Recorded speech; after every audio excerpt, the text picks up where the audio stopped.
IPL ఈ ఐపీఎల్‌లో youth బెట్టింగ్‌లు కట్టి మరియు ఈ ఏదైతే యాప్స్ ఉన్నాయో ఈ యాప్‌లలో బెట్టింగ్‌లు కట్టి లాస్ అయ్యి రోడ్డు మీద పడుతున్నారు. ఇంకా ఐపీఎల్‌లోని టీమ్స్ మరియు ప్లేయర్స్‌పై ఉన్న అభిమానంతో ఒకరికొకరు ఘర్షణలు పడడం కూడా మనం చూస్తున్నాం. ఈ ఐపీఎల్ టీంల అభిమానం ఎంతవరకు ఉందంటే, పోయిన సంవత్సరం ఆర్సీబీ ఐపీఎల్‌లో టైటిల్ గెలవడంతో చిన్నస్వామి స్టేడియంలో ఏదైతే అభిమానుల ఊరేగింపు జరిగిందో అందులో 11 మంది మరణించడం జరిగింది. అదేవిధంగా 50 మంది గాయాల పాలయ్యారు. మరి ఎందుకు ఈ ఐపీఎల్ కోసం యువత తన జీవితాలను పణంగా పెడుతుంది? ఐపీఎల్ అభిమానం ఎంత ఉండాలంటే ఎంతవరకు ఉండాలనో అంతవరకే ఉండాలి. వాస్తవంగా మనం చూస్తే ఐపీఎల్ అనేది ఒక వ్యాపారం. ఇందులో కోట్ల డబ్బులు ఉత్పత్తి అవుతున్నాయి. ఐపీఎల్ అనేది 2008లో స్టార్ట్ అయింది.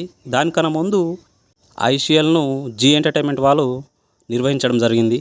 అయితే ఇది జీ ఎంటర్టైన్మెంట్ ప్రైవేట్ యాజమాన్యంతో జరిగింది కావున ఐపీఎల్ లీగ్ బీసీసీఐ, ఐసీసీ అనుమతి లేకుండానే ప్రారంభించడం జరిగింది కావున బీసీసీఐ ఐసీఎల్‌కి ప్రత్యామ్నాయంగా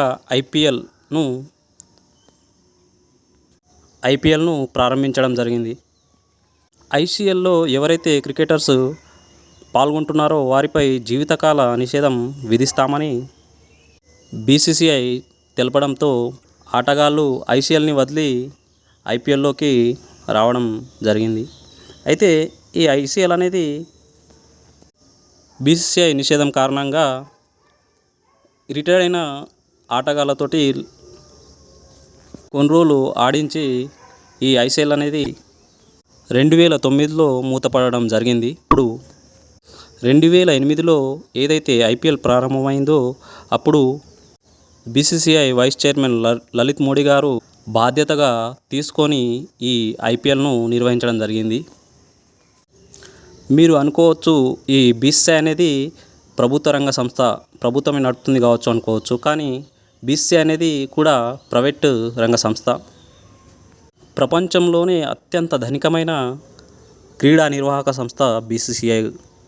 మరి ఈ ఐపీఎల్ బీసీసీఐ ఏదైతే నిర్వహిస్తుందో దీని బిజినెస్ మోడల్ చూసుకున్నట్లయితే మరి ఈ ఐపీఎల్ బిజినెస్ మోడల్ ఏంటి?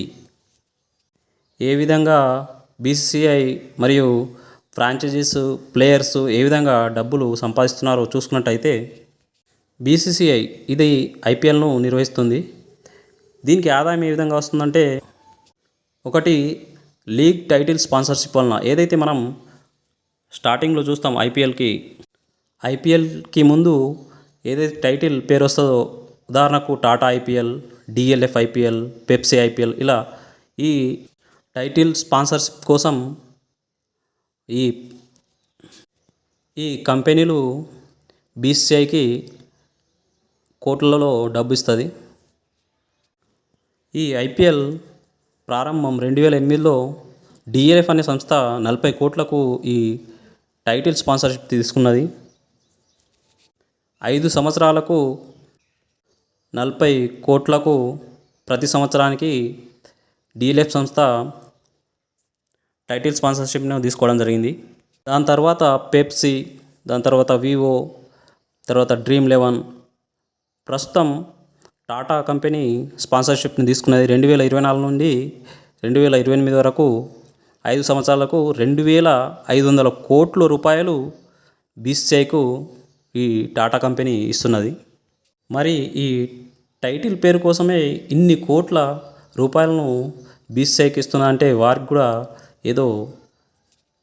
కూడా చాలా చాలా లాభం జరుగుతుంది కనుకనే ఈ టైటిల్ స్పాన్సర్షిప్ను బీసీసీఐ నుండి ఈ కంపెనీలు కొనుగోలు చేస్తున్నాయి. ఈ టైటిల్ స్పాన్సర్షిప్ కాకుండానే ఇంకా మరి ఈ ఐపీఎల్ ఏదో ఒక ఛానల్లో ప్రసారం కావాలి కాబట్టి ఈ మీడియా రైట్స్ను కూడా ఛానల్ కంపెనీ వాళ్ళు కొనడం జరుగుతుంది. ప్రస్తుతం ఐపీఎల్లో ప్రసారం కోసం 2023 నుండి 2027 వరకు స్టార్ స్పోర్ట్స్ అనే సంస్థ ప్రసార రైట్స్ను కొనుగోలు చేయడం జరిగింది. మరి ఇంత పెద్ద మొత్తంలో అంటే ఈ 48,000 కోట్లకు ఏవైతే మీడియా రైట్స్ కొంటున్నాయో దీన్ని బట్టి మనం చూస్తే అర్థమవుతుంది వాటికి ఎంత లాభం జరుగుతుందో. బీసీఐకి ఏదైతే మీడియా రైట్స్ ద్వారా లీగల్ టైటిల్ స్పాన్సర్షిప్ ద్వారా డబ్బు వస్తుందో అందులో 50% డబ్బును ఫ్రాంచైజీస్కి ఇవ్వడం జరుగుతుంది. గేమ్ ఆర్గనైజ్ కొరకు డిస్ట్రిబ్యూట్ చేయడం జరుగుతుంది. ఫలితంగా ఫ్రాంచైజీస్కి ఏదైతే ఇన్కమ్ వస్తుందో అందులో నుంచి 20% బీసీఐకి ఇవ్వాల్సి ఉంటారు. ఈ ఫ్రాంచైజీస్ను పెద్ద పెద్ద కంపెనీలు స్టార్ హీరోలు తీసుకోవడం మనం చూస్తుంటాం. ఉదాహరణకు షారుఖ్ ఖాన్, కోల్కతా నైట్ రైడర్స్. ఈ విధంగా ఫ్రాంచైజీస్ని తీసుకున్న వారికి ఏ విధంగా ఆదాయం వస్తుందో చూసుకున్నట్టయితే ఫ్రాంచైజీస్ వ్యూలో చూసుకున్నట్టయితే ఒకటి బీసీఐ నుంచి వచ్చే ఏదైతే 50% డిస్ట్రిబ్యూషన్ ఉందో అది దానివల్ల లాభం వస్తుంది. పెద్ద మొత్తంలో అమౌంట్ ఫ్రాంచైజీస్కి వస్తుంది. అది కాకుండా ఫ్రాంచైజీలు తమ ప్లేయర్స్ జెర్సీల మీద, క్యాప్ల మీద, హెల్మెట్ల మీద ఏవైతే లోగోలు ఉంటాయో ఆ బ్రాండ్స్ లోగోల కొరకు బ్రాండ్లకు అమ్ముతాయి. దీని ద్వారా ఫ్రాంచైజీకి ఇన్కమ్ రావడం జరుగుతుంది.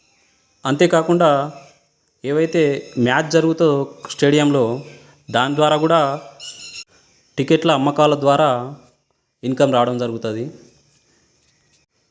టికెట్ అమ్మకాలతో పాటు అందులో ఉన్న high cost snacks, cool drinks దీనివల్ల కూడా లాభం ఫ్రాంచైజీలకు వస్తుంది.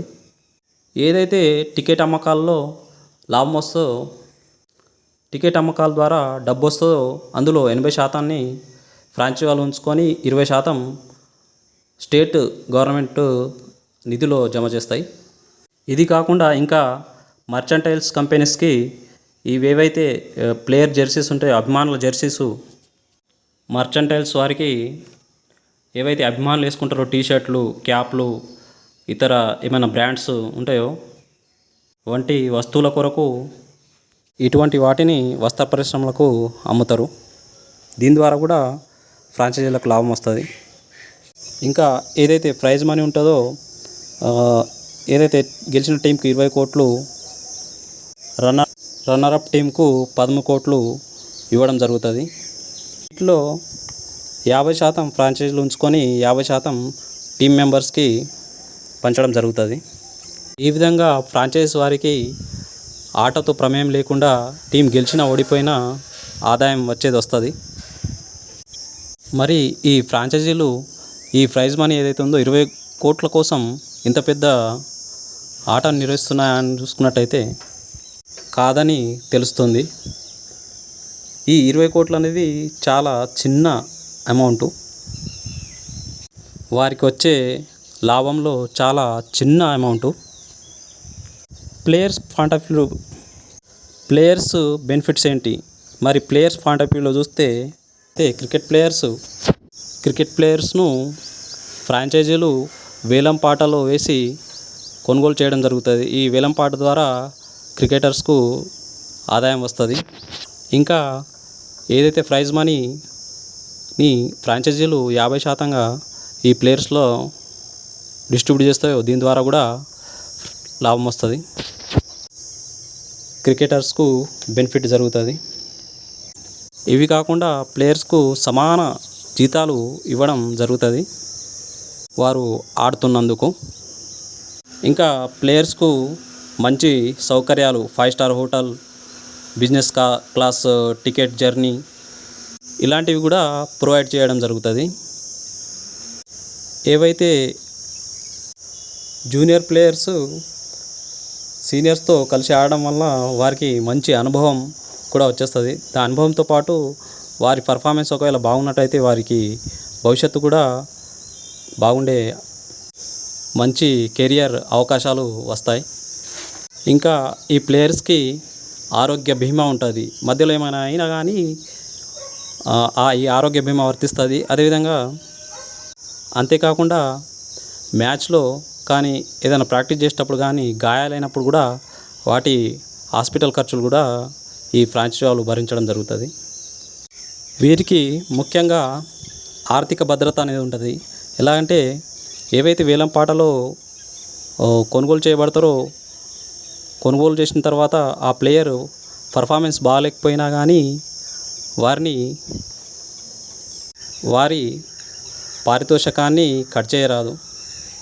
ఇంకా ప్లేయర్స్ని సబ్స్టిట్యూట్ చేసినా కూడా వారికి వచ్చే జీతం వారికి కరెక్ట్గా ఇవ్వడం జరుగుతుంది.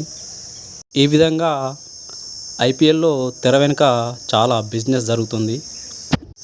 నేను కోరేది ఏంటంటే ఈ ఐపీఎల్ వలన యూత్ లాస్ కాకుండా ఉండాలని,